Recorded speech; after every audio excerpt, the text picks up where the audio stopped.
Driver মরে গেছে বলো। এই হাই রে, আমি দেখতেছি কি প্রাইভেট কাটার না চন্দ্র গাড়ি দেখাই দিয়ে গেল গা। পরে এটা রিভার মারতে মারতে যাচ্ছে। প্রাইভেট কার জানে প্রাইভেট কার স্যার রাশে যেতে তাহলে দেখুন প্রাইভেট কার জানেন বাড়ি গিয়ে পরে হ্যাঁ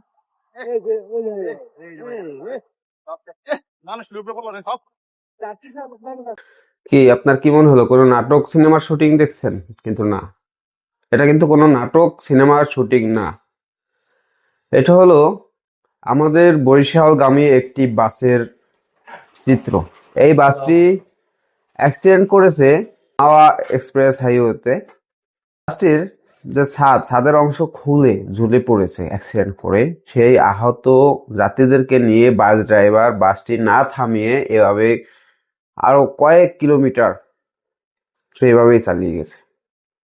কতটা বর্বরতা হলে, কতটা মানসিক বিপর্যস্ত ড্রাইভার হলে এই কাজটা করতে পারে?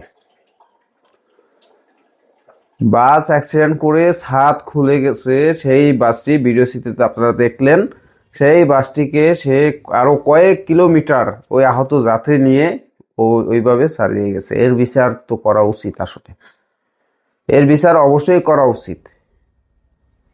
আমরা যারা পরিবহনে চলাচল করি,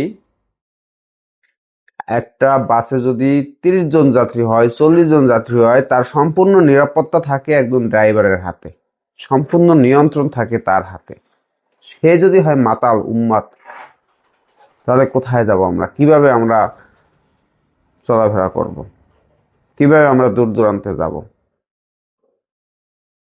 এটা আপনাদের কাছে বিচার। এই ড্রাইভারের বিচার চাই, অবশ্যই এর বিচার করতে হবে।